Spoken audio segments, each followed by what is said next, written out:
I'm Lisa. I'm Lauren. And you're watching This Colorful World. And today we're going to talk about the cultural differences and culture shocks Lauren has experienced as an American moving and living in Sweden. Number 1. Swedes are very, very good at English. They start learning English from the time that they are very young in school. They are not speaking English the same way that you're speaking English in America. The main difference that I noticed is their non-use of superlatives. Oh, this is like the best pizza I've ever had. It's like so amazing right now. Yeah. And they would look at me like, Huh. it's good, but it's not, I wouldn't call it the best pizza. It's so literal. But Swedes are pretty literal It's people. even in Swedish. So like here in California, it's so much about, oh my God, that's amazing. And as a Swede, like I still have to be like, it's not exactly maybe amazing. It's good, but I mean, it's so funny. It's a daily thing in our It's a conversation daily thing. as well. What's number 2? Clapping at events. Okay. It's always like, are we gonna clap or are we not gonna clap? So like sometimes I'm the only one clapping and then nobody else joins in, and so I'm just like loud clapping by myself. Like happy, I don't loud, know. clapping American. I don't know when it's appropriate to clap and not clap. I haven't figured that out yet. Then put yourself into a moment when the Swedes actually are clapping. So everyone starts clapping and everyone's excited and happy. And then at some point something happens where everybody starts clapping in unison. I don't know. I think we're shy. I mean, Swedes are shy. They get nervous to like stand out too much, so they better just clap in the same rhythm. And then I have one more point with the clapping. All right, what is it? Okay, so now the Swedes are all clapping in unison. Somehow they all stop at the exact same time. Magically. Exactly. And I'm just still clapping, the only one clapping. Like, oh, when I missed the memo that we were supposed to stop at. Is it 62 claps? I don't know. Like, what are we clapping to? Oh, no. Swedes are very reliable. In general, very reliable people. If you set a date with a Swede, you don't have to reconfirm. You don't have to check in. You just have to show up when you said you were going to show up. And in California, it's basically the opposite. You have to kind of figure out when people are serious that they're going to be there and not. And even if they're serious, you better check, call them, text them a couple of times, 3 or 4 times, even if it's the same day. The questions that we say in English in America, hey, how's it going today? When like you walk into a store or you're getting waited on at a restaurant. How's everything going? It's so funny. If you ask that to a Swede, they will assume that you're actually asking how their day is going. So you might get an answer like, it's okay. This morning was a little rough. Didn't sleep so well, a new puppy at home, but it's good. I feel better now. And 5 minutes later, you're like, oh, I was just saying like, hello. Hello. Here's something that I noticed, and I thought this was just Stockholm, but then now as we visited other cities around Sweden, I can say with factual evidence that everybody looks like they have stepped out of some sort of magazine. Usually like Vogue-esque. People are just nationwide cool looking. Fika.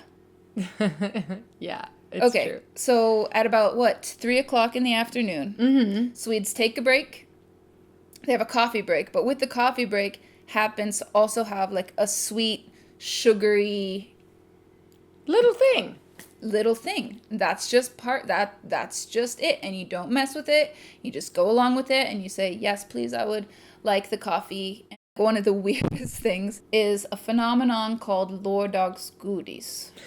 Okay, and that's translated literally into Saturday candy. Lördagsgodis. Yeah, lördagsgodis. On Saturdays, people kind of let themselves go a little wild.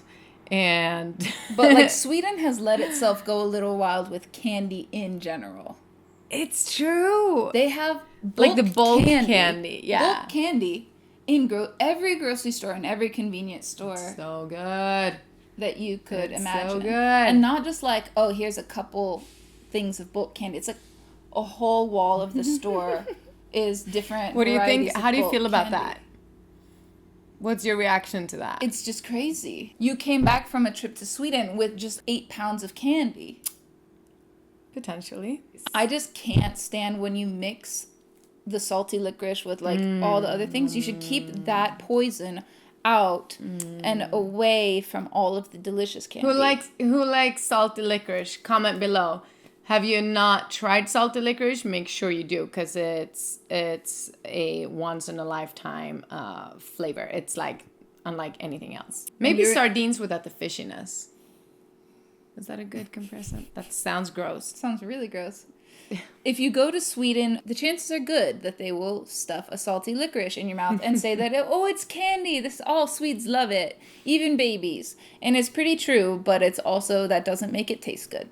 As easy as it is to get candy in Sweden, it's equally as difficult to get alcohol in Sweden. So alcohol is government regulated. It's only at one store called Systembolaget. Now they have like 2% beers in the grocery store, but it's like water. You have to plan in advance because the opening hours at the stores they're really limited. Yes. The positives of it are that everything in there is good because it's government regulated and it has to pass a bunch of tests. That's true. I'm happy you pointed out something good about it. Yeah. Right? We can go on. We're definitely gonna make more videos about our bicontinental life in Sweden and California, because we're discovering a ton of funny differences and similarities. So tell us what you think. Have you been traveling and like just experienced culture shocks and strange, fantastic things on your journey? Have you visited Sweden, or are you a Swede? Did we miss something? Add to the list in the comments below. All right, guys, like, subscribe, and comment. And do sign up for the weekly friend letter where we discuss all kinds of topics.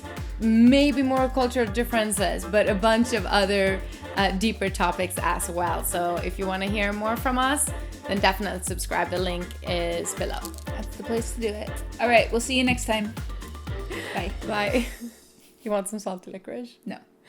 I only have some Turkish pepper left. It's like gooey and kind of... Do you remember when we first met and you kept trying to sneak it like I wouldn't smell it on your breath? I was like, no, please don't like have it around me. It makes me a little bit nauseous. Oh, and she's like, okay, I won't. And then she would leave the room. This has never put happened. One in her mouth, come back and sit next to me on the couch, and it would like waft like a salty This licorice has never happened. or a bubble around. And bye, guys.